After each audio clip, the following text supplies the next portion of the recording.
Hey everybody, and welcome to Simple Hobby Homesteading. I am Jenna, and today you're coming with me, kind of, I guess. We're gonna do as much videoing as we can safely. You're coming with me and Biscuit. We're going to the vet. Biscuit hurt his leg sometime yesterday morning. I noticed yesterday afternoon. I had them out free ranging because it was gorgeous as far as the rain had given the foliage beautiful greenery and leaves were dropping, which are like potato chips for these goats. And so we decided to let them free range. I let them all free range together.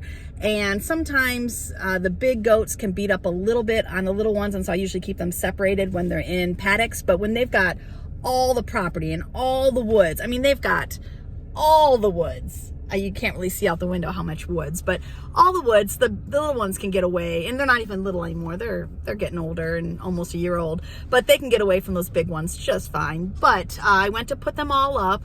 I guess it was in the evening, and I noticed Biscuit did not come with briars down to get put up in their paddock. And so I've got all the goats staring at me over there.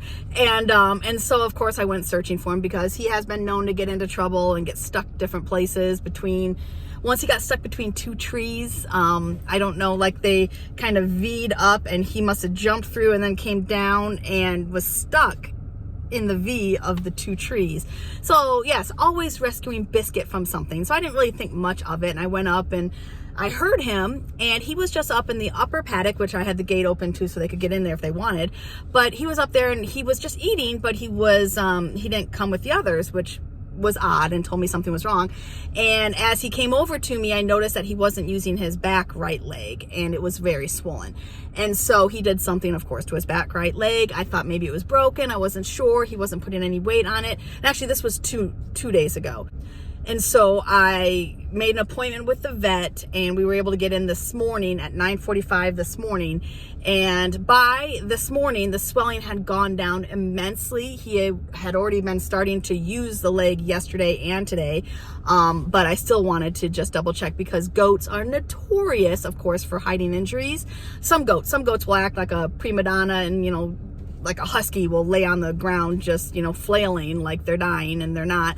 But most goats will hide an injury because they are prey animals and they don't want to appear to be the weakest in the herd. So they will hide injuries well. And so I wasn't sure still if it wasn't broken. And so we're going to take him to the vet. So let's turn around. You can get Biscuit's opinion of we're heading to the vet. Hey, Biscuit, do you want to go to the vet? I love you, Biscuit. We're going to go to the vet. Okay, I love you. You're in your little basket. You haven't been in your basket for a bit. I love you going to the vet. I love you. You're such a good goat. Such a good goat. And I thought I was seeing things, but I wasn't. Yeah, there's an emu. Just roaming. I saw some wild turkeys. And then, yeah, hi, buddy. Hi, emu. And I know on this road, they have a couple emus, and so yeah, this guy will get caught up here in a bit, I'm sure. Love you, emu. Have a good day. Southern Indiana, gotta love it. Hey, Biscuit, come away from the door. Biscuit, I don't want them to open the door. And you, come here. Good boy. Yeah, eat your hay. Eat your hay, Biscuit. I love you. Hi, Biscuit. Hi. Big stretch. See, the doctor said he didn't think it was broken, just a sprain. We're going to do some anti-inflammatories. Do you want back in your basket? Do you want back in your basket? No, he's peeing. Lovely. Hey, everybody. All right, so we are home from the vet, and I put Biscuit back in with his brother in their kind of smaller enclosure. I didn't want him running and jumping on a lot of things, and so I put him in the smaller one with his brother with plenty of food, plenty of soft bedding, and water. So we are going to try, I don't know where the we comes from. I'm going to try to crush up his 2 pills, anti-inflammatories that I need to give him, put like some molasses or something like that, to get him to eat them, at the same time keeping briars away from the pills. So that'll be interesting. I'll give briars the same treat, just without the pills. And I don't know if I said it in the office, but just a bad sprain, and not even maybe a bad sprain, but just a sprain. The swelling has gone down already from when it happened 2 days ago. And it took a day to get the appointment and everything. Trying to think what else. Oh, fun. You'll see the video. Isn't that crazy? The fun encounter we had on the way to the vet. And what else? Oh, and so I was hoping, he peed in the vet's office, and I was hoping, oh, please poop, so that I can get the poop and get a fecal sample. I always like, whenever I have a goat in at the vet, I like to get a fecal sample just to see if there's any barber pole or any kind of worms that we need to treat the herd for. Sometimes I'll get different samples from different goats. Sometimes I'll just get, if I have one goat in, I'll get a sample from them and then treat the herd for whatever parasite load they have, because they all free range and they all eat the same things and are on the same paddocks. And so a lot of times if one's got it, the other ones have, but a lot of times I'll do several fecals and then just do a consensus. But I have found in the past that doing several fecals, they all show up with the same thing. So I was kind of bummed that he didn't poop in the office so I could get a fecal. So I was out and we were getting ready to go. I had loaded him up in the truck already, and here he poops in the truck. And I'm like, okay, good. Most people wouldn't think that's good, but I was like, oh, we can get a fecal. So I had a rubber glove in the glove box, just a disposable glove. So I got the poop in the disposable glove, took it into the office. Meanwhile, I kept Biscuit in his basket in the truck. So I took the fecal sample into the office, and I, told Liddy, hey, good news, he just pooped. Can I get a fecal sample done? Well, I had to pay for the fecal sample and everything, and it took a couple minutes, and another customer came in and she was checking her in. And so it took a hot minute. And meanwhile, Biscuit, I see out the window, Biscuit is jumping from his basket to the driver's seat, to the basket, to the driver's seat, to the back, to the front, just jumping all around my truck. And as he's doing this, I'm thinking he is just peeing and pooing all over my truck.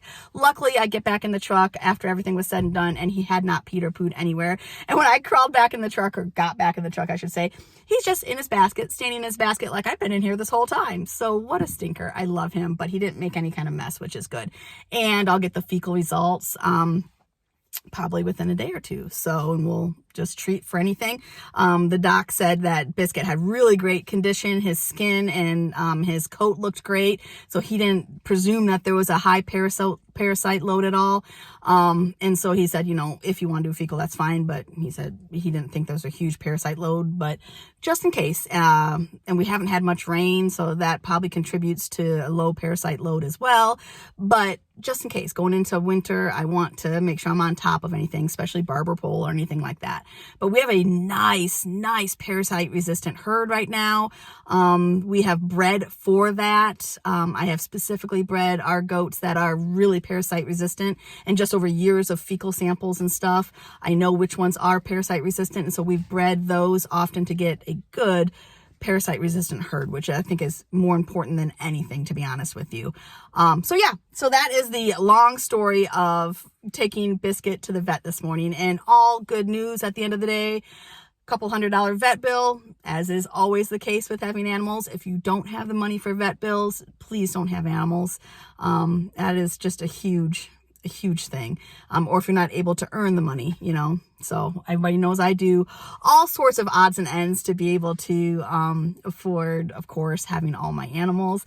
And so I've got a lot of side hustles that I like to do, because I like to keep our money that my husband earns. I like to keep that for, the house stuff and the vacations and the living things. And then my hobbies, I love to use my side hustle money for my hobbies, my soap making, my all my side hustles. And so dog training, things like that. And so, yeah, I am glad to be able to do that. So you all have a great day. And remember, do what you can with what you have wherever you are. And let's all be happy that Biscuit's feeling better. And we got a fun little surprise video in the middle of this one with what we encountered on the way to the vet. Only in Southern Indiana, only in Boonville. I love it. Well, it probably happens elsewhere too, but I know this critter that we saw in the video, I think it gets out not often, but I've seen it out several times. So I love it. You guys have a great day. Love you. Bye-bye.